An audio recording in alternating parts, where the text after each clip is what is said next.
واللہ ما طلعت شمس ولا غربت. کتابوں میں ایک واقعہ لکھا ہے، ایک نوجوان تھا شرابی قسم کا، وہ کسی نیک خاتون کے اوپر فریفتہ ہو گیا۔ جب اس کو موقع ملا تو اس نے پیغام بھیجا کہ آپ کا خیال تو ہر وقت میرے دل میں اٹکا رہتا ہے، مجھے چین نہیں، میں آپ سے ملاقات چاہتی ہوں۔ وہ نیک بیوی تھی، اس نے اپنے خاوند کو سب کچھ بتا دیا۔ خاوند بھی نیک تھا، اس نے سوچا کہ قریب ہے، رشتہ دار بھی ہے، بجائے لڑائی جھگڑا چھیڑنے کے اس مسئلے کو ذرا اچھے طریقے سے حل کرنا چاہیے۔ اس نے اس بیوی کو کہا کہ اس مرد کو کہو کہ اگر تم اپنی بات میں سچے ہو تو 40 دن تکبیر اولیٰ کے ساتھ میرے ہسبینڈ کے پیچھے نماز پڑھو، پھر میں تم سے بات چیت کروں گی۔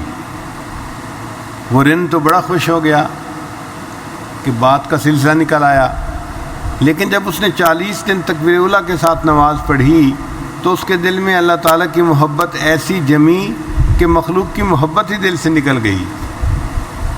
جب 40 دن کے بعد اس بیوی نے پوچھا کہ کیا مجھ سے بات چیت کرنا چاہتے ہو، تو اس نے جواب دیا کہ نہیں، جب میں تمہاری خدمت کے قابل تھا اس وقت تم نے موقع نہ دیا، اب میں خدمت کے قابل ہی نہیں رہا، میرے دل سے اللہ نے یہ خواہش ہی نکال دی ہے، اب میں تم سے بات چیت کرنے کا دل میں خواہش مند ہی نہیں ہوں۔ تو اللہ نے نماز کے صدقے ان کو اس گناہ سے محفوظ فرما لیا۔ اس کے پیچھے راز کیا ہے کہ ایک جگہ پر دو چیزیں نہیں سما سکتی۔ جیسے کہتے ہیں نا کہ ایک کچھار میں دو شیر نہیں رہ سکتے، اسی طرح دو مختلف خیال ایک دل میں نہیں رہ سکتے۔ اگر ایک انسان برائی بھی کرتا ہے تو وہ برائی اس کی خواہش نفسانی کی وجہ سے ہوتی ہے، اور وہ نماز پڑھتا ہے، نیکی کرتا ہے، تو یہ نماز اس کے دل کے نور کی وجہ سے ہوتی ہے۔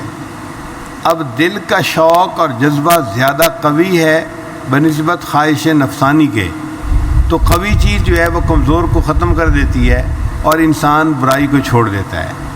سروائیول آف دی فٹیسٹ، جو زیادہ مضبوط ہوتا ہے وہ دوسرے خیال کو دل سے نکال دیتا ہے۔ جتنے شریعت کے احکام ہیں سب اللہ تعالیٰ نے زمین پر اتارے۔ نماز ایک ایسا حکم ہے کہ جس کے لیے اللہ نے اپنے پیارے حبیب صلی اللہ علیہ وسلم کو عرشوں پہ بلایا۔